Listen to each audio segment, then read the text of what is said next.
He's also has created a new czar dedicated to AI and cryptocurrency. Right now, to discuss all of this, we're bringing in Satya Thallam, Senior Vice President of Government Affairs at Americans for Responsible Innovation. He's also a Senior Fellow at the Foundation for American Innovation. So, Satya, we're going to get to that executive order in a second, but I just have a couple of kind of overview questions for you. So, if crypto was a fringe and niche investment, does President-elect Trump's interest in cryptocurrency make it mainstream and a wise investment? Well, good afternoon, Arthel. Good to be with you. I'm not in a position to say whether it's a wise investment. I think it speaks to President-elect Trump's initiative to allow all kinds of technologies to bloom here in the U.S. as opposed to China, as you pointed out in that clip. I don't know how crypto is going to be sort of metabolized into our economic system over time. But I think this shows an openness to innovation, new ideas, and letting 1,000 flowers bloom and allow innovators and entrepreneurs to try new things. But, still, as we know, crypto remains unregulated. And President-elect Trump has named David Sachs as AI and crypto czar. Apparently, it's a part-time position, and Sachs does not have to get confirmed by the Senate, the way I understand it. So, again, I'm not asking you for investment tips because I know that's not your place, but just in terms of analysis, what might this mean for the immediate and long-term future of crypto? Is it here to stay, perhaps?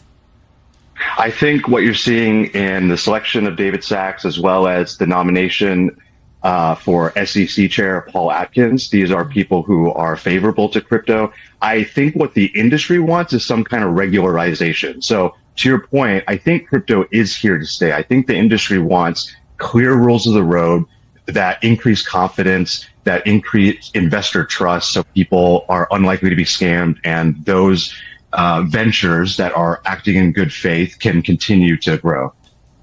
So back to the executive order, in October of 2023, President Biden signed an executive order meant to promote, they're saying, to promote the safety, a secure and trustworthy development and use of artificial intelligence within the federal government. And 7 leading AI companies agreed to the guidelines to safely develop AI. Still no federal regulations that specifically address AI. Now, also, Satya, reportedly, the Trump administration will likely, I understand, have a more hands-off approach to the industry. So how does this sit with you?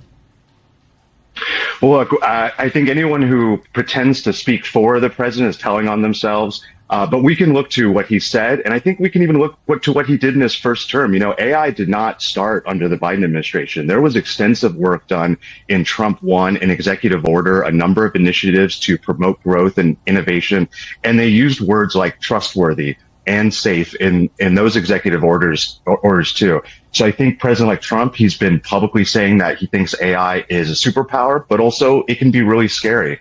So you just had a segment with Gordon Chang talking about China as our economic risk. China poses a pretty significant national security risk when it comes to AI.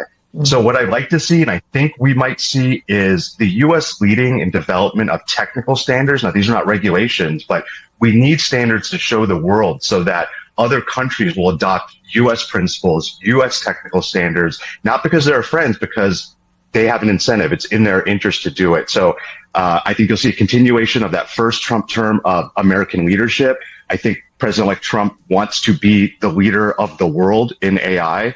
But we have to get serious about the national security risks that are implicated as AI matures and is built out into our critical infrastructure. Mm-hmm. Thank you for your analysis on that, Satya Thallam. Good to see you. Take care. And we'll be right back.